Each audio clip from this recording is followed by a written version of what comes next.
Yo, what's going on, guys? I have the new patch update for 10.20. Couple of changes here, and most importantly, I'll be playing in a tournament on this patch on Thursday for a 4v4 tournament, so that should be pretty fun because never really done anything like that before. But without further ado, let's get into the patch notes.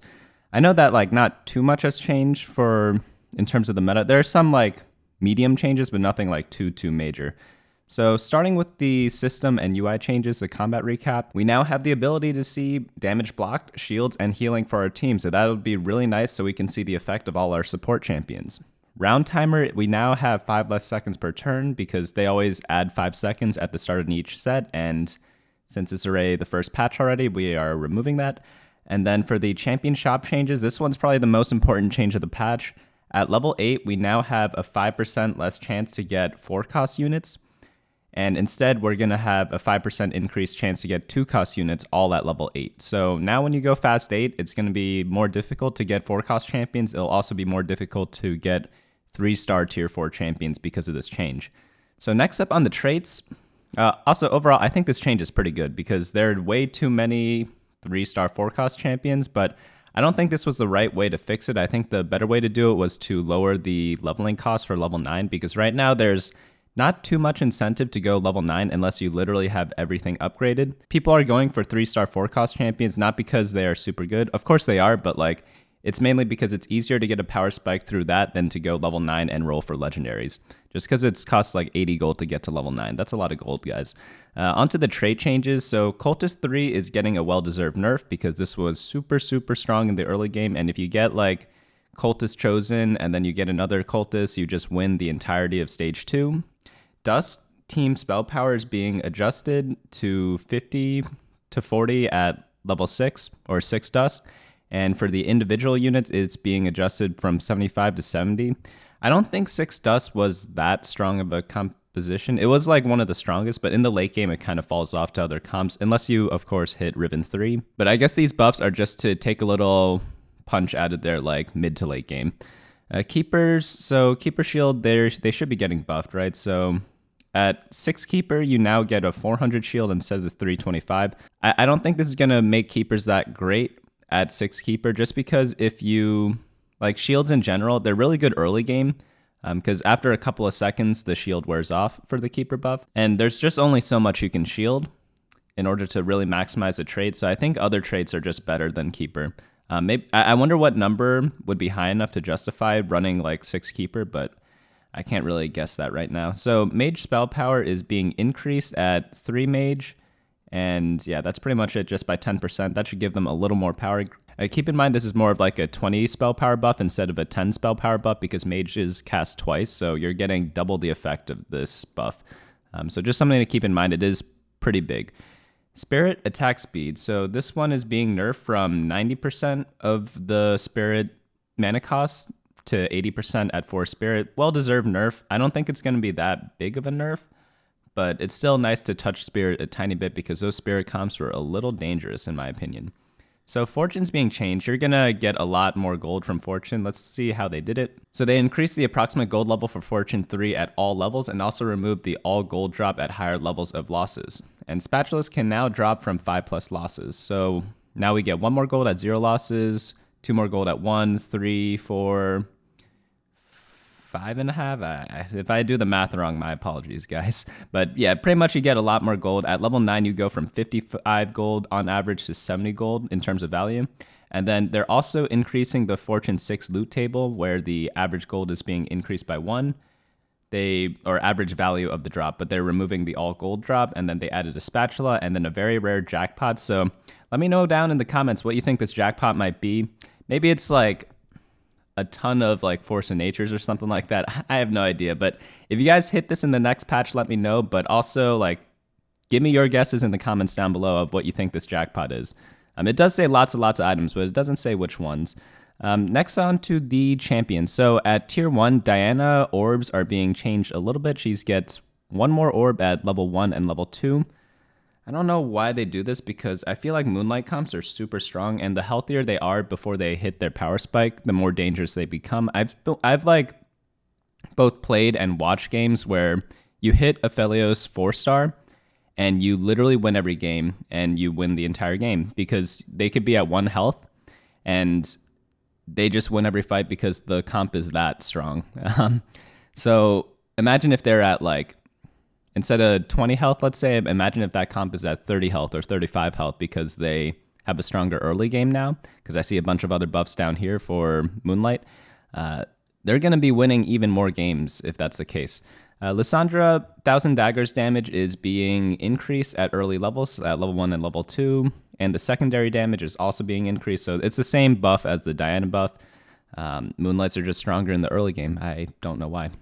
Nami, Aqua, Prison Stun duration is being increased, so most important change is the last one. 3-star Nami goes from 3 to 4 seconds. That seems like a really long time to me. So there's like a popular Viet Nami build where you go for like 3-star Nami, 3-star Twist of Fate, and maybe that build is actually going to be really good with this change. Vayne attack speed increased a tiny bit.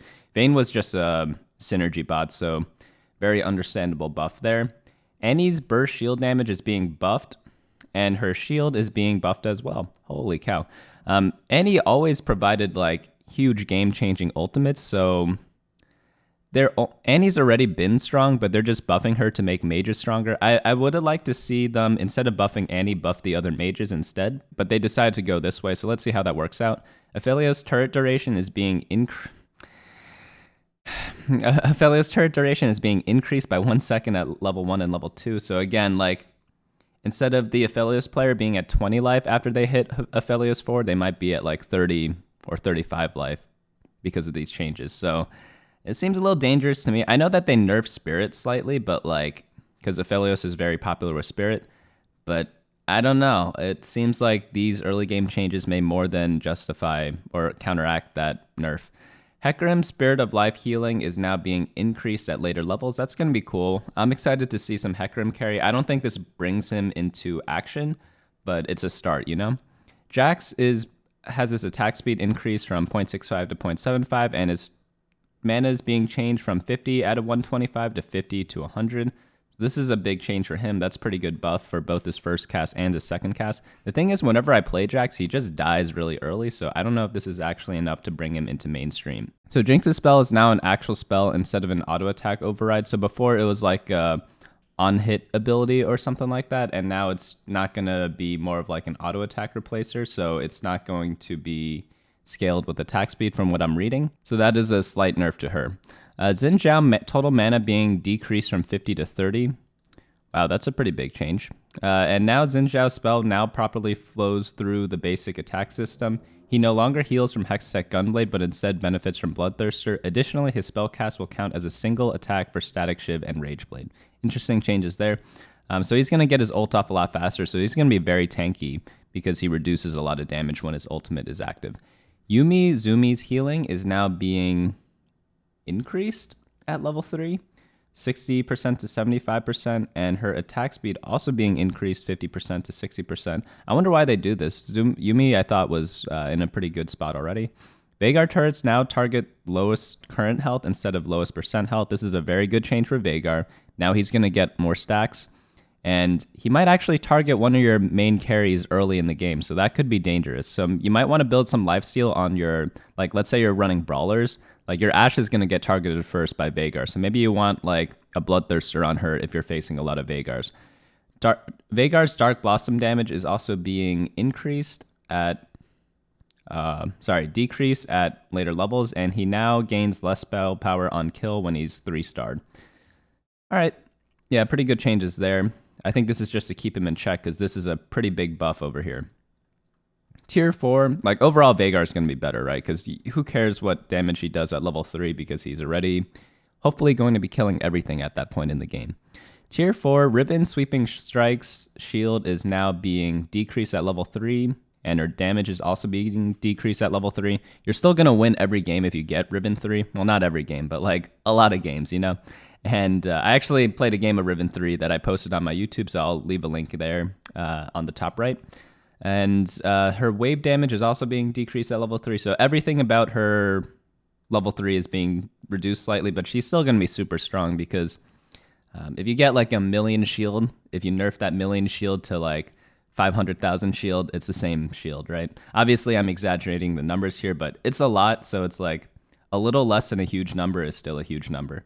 So Shen Armor being increased and Shen's starting mana is being changed. He's now 50 out of 100, so he's going to get his first cast off a little quicker and his second cast off much quicker. Shen's Shadow Dash, Shield, and Taunt duration is now being increased at 3-star Shen to 8 seconds. I like this a lot because Shen 3 was really useless because he'd get a huge shield, right? He'd get like an 8,000 shield, and then it just wear off after 4 seconds. So it was kind of useless. So now since it's 8 seconds, he might actually be good. We'll have to see in-game. But I think that makes him a little more playable than before because 8 seconds is a very long time in a TFT fight. So tier 5, Lee Sin total mana being reduced to 40. Sett total starting mana is being changed. This is probably a big Sett change. So he is now 70. So before he was 75 mana to get his first ultimate, and then now he is 105 mana. Of course, when you put him in the front, there are a lot of times where he didn't cast before going to do his sit-ups. So this might happen even more now. So this is actually a pretty big change. And of course, his second ultimate is going to be much rarer. So Yone is now 100 mana to 80 mana, so he's going to be a bunch stronger. I thought he's a really good champion, but his trait isn't that good. The reason why is because Adept is not really played because everyone's building Quicksilver Sash, and when everyone builds Quicksilver Sash, Adept is completely useless. So in terms of like playing a random legendary, he often fell to the wayside compared to like Sett or Kayn or Zilean and stuff like that. So maybe this brings him back into play. But I think the main problem is that like people are building so much Quicksilver Sash, and when that's the meta, he's just not going to be that good. So Zilean no longer casts his ultimate on himself, but he may still cast on other Zileans. This is a pretty good change. It was very annoying when you like assassinate the Zilean, but he comes back and then ults everyone else anyways. So this is a slight nerf to him. Depending on how you look at it, maybe you want him only ulting other targets. Items, we have Luden's Echo being increased from 180 to 200. I like this change a lot because I love this item. It's probably one of my favorite items of TFT, but since there aren't many good blue buff users, there aren't going to be many good Luden's Echo users. So that's why the item just isn't quite as good as it could be compared to other sets.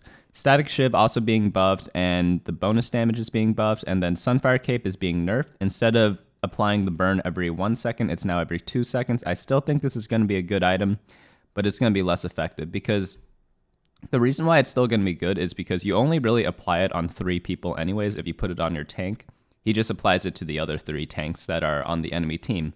So now instead of taking 3 seconds to apply the burn to all the other tanks, it now takes 6 seconds. So you lose like 3 seconds worth of damage, which isn't that much in the grand scheme of things, but it's still like a good nerf nonetheless. But I still think Sunfire Cape's going to be really strong because right now it literally solos the entirety of the stage 2. It is pretty much as strong as having Cultist on your team, but you just need an item for it now. Yeah, so even though this does reduce some of the damage, it's still going to be a really strong item from what I'm guessing. Now for the bugs, Aphelios turrets will now die exactly when he dies instead of lingering up to 0.24 seconds. That's a slight nerf. Sett will no longer casually walk back onto the stage only to disappear when knocked out by Lee Sin. And Yone can now properly cast Unforgiven while disarmed. That's good. Thresh, Warwick, and Xin Zhao's click boxes have been extended vertically to better represent the size of the units. So this is important when you're like putting items on them. Nami's CC can no longer be overridden by other knock-up effects like Lulu. That's kind of funny. Vayne can now cast her spell at a long range with rapid fire cannon, and Azir's soldiers no longer have 5.0 attack speed, which could cause units to target them with their spells. So if you had Ezreal, this happened to me on my live stream before, this weekend actually. My Ezreal ulted Azir soldiers the whole time instead of the enemy team because they have 5.0 attack speed.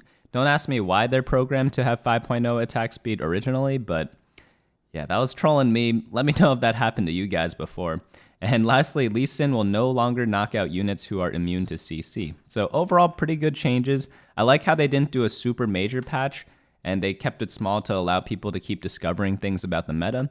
But let me know what you guys think of this patch. Let me know what comps you're excited to try out.